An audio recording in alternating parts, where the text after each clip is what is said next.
Jó estét kívánok! Ma a társadalmi szinten tapasztalható deviancia erdejében teszünk egy rövid kirándulást. Indokolt és közfigyelmet érdemlő ugyanis a szociológusok aggodalma azt az önpusztító magatartást illetően, amely a legfrissebb statisztikai kimutatások alapján elsősorban a 20-as, 30-as éveiket taposó fiatal felnőttek körében mutatható ki. Felmerül a kérdés, miért éppen ez a korcsoport érintett a leginkább a túlzott mértékű drog- és alkoholfogyasztásban, a bűnözésre való hajlamban, a szexuális perverziók gyakorlásában, a depresszióban, illetve az öngyilkosságban.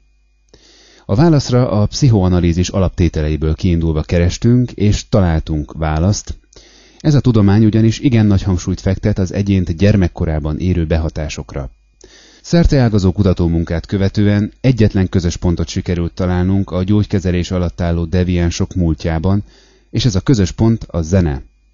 Az a zene, amelyet a 21. század deviánsai a jelek szerint éveken át hallgattak gyermekkorukban. Az a zene, amely különös agymosásként befolyásolta gondolkodásukat. Ne szépítsük! A 21. század deviáns magatartás formáiért az egyedüli felelős Halász Judit.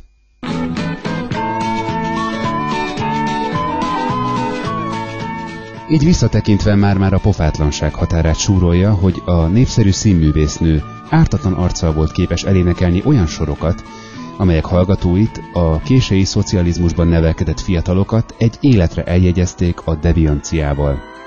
Vegyük csak szemügyre néhány dalát az eddigieknél alaposabban? Kezdetnek vegyük mindjárt a könnyű drogok propagálását. Van nekem egy helikopterem, partvisnyélen forog a propellerem.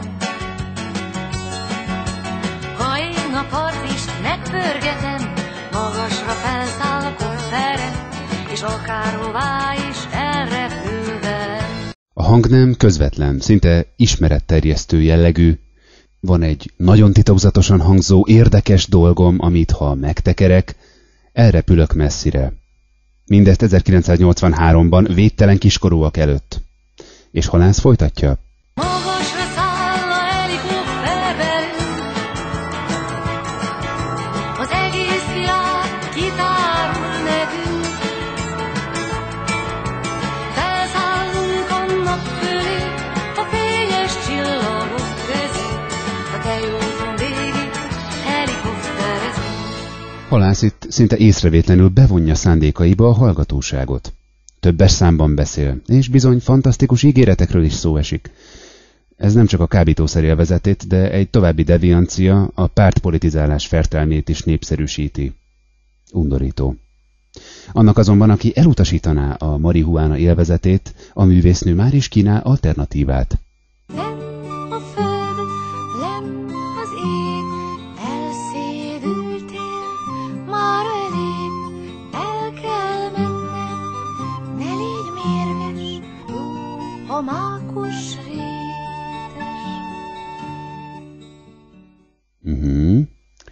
Erre az elmenésre egyébként még visszatérünk.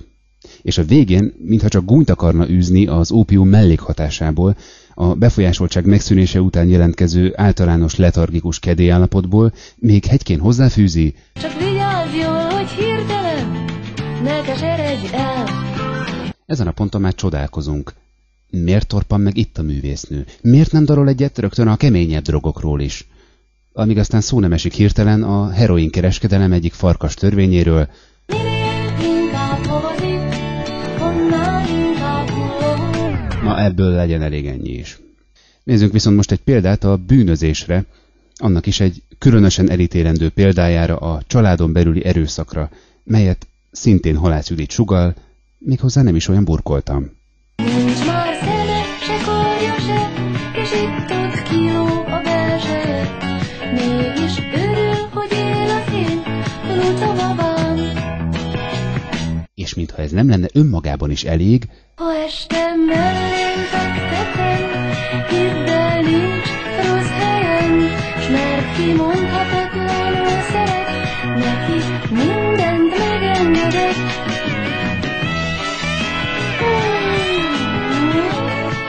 ehhez úgy gondolom nincs mit hozzáfűzni. Viszont felmerülhet bennünk az is, miért olyan kiemelkedően magas az öngyilkosok aránya a hagyományosan is erősen önpusztító kedvű magyarok között abban a korcsoportban, amely a 80-as években volt kisgyerek? A válasz ezúttal is Halász Judit álnokbújtogatásában keresendő. A melankólikus hangnem sötét gondolatokat vezet fel.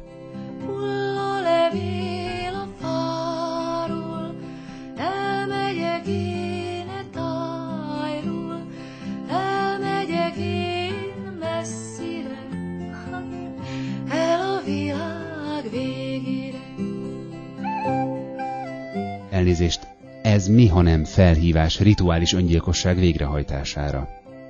Az értőfület nem téveszték meg a ravasz hajlítgatások és a furulya szó.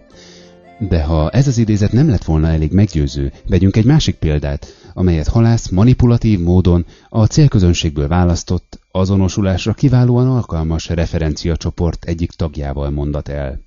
Magyarország az én hazám, Budapest a fővároskám, csak ott érzem jól magam, ahol kitörhetem a nyakam. Ez mégis mi volt? Mintha csak a tibeti halottaskönyv legihletettebb fejezetei elevenednének meg. De térjünk most rá az aberrált szexualitás témakörére, mely Halász dalaiból csak úgy süvít. Van itt poligám leszbikus családmodell,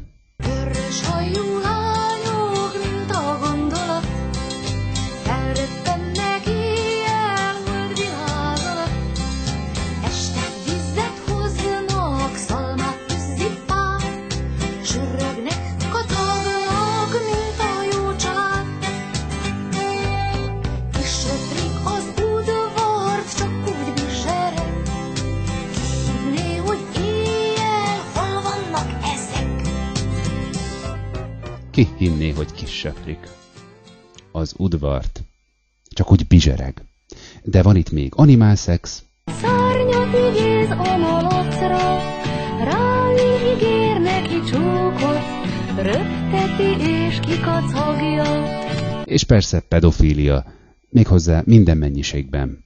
Játszunk most együtt, amíg csak lehet. Remélem nem felejtesz sokáig el, ha egyszer elmegyek. És már is visszatértünk az elmenés motívumához, amit a művésznő láthatólag nagy kedvel boncolgat még számos más dalában is, például Ne tudja senki meg, ha elmegy. Ez a dal nem véletlenül vált az idők folyamán a cukros bácsik, a cserkészvezetők és a segédlelkészek himnuszává. És ha a gyerekek még ilyen gondos előkészítés után is idegenkednének a bűntől, Halász ismét a jól bevált célcsoport azonosulással operál. Gyerekek, gyerekek, szeretik a perecet, sósak, sósak, jól ropogósak, aki vesz, annak lesz, aki nem lesz, éhes lesz. Nem hallom, gyerekek, még hangosabban. Virágnyelveszkezi csókolom, az is a javából. Az egészen nehéz felfogásúak kedvéért azonban a tömegből kiragadott egyént is megszólaltatja. Ó Istenem, mit tegyek? Miért vagyok kislány? Hisz amit a nagyok tudnak, én is megtanulnám. Szodoma és Gomorra. Már meg sem lepődünk, amikor Halász Judit egy önfelett pillanatában már teljesen félreérthetetlen felszólítást eszközöl, immár mindenféle zenei kíséret nélkül, prózában. Máskor verd be jól. Hát csoda, hogy itt tartunk. Köszönöm a figyelmet.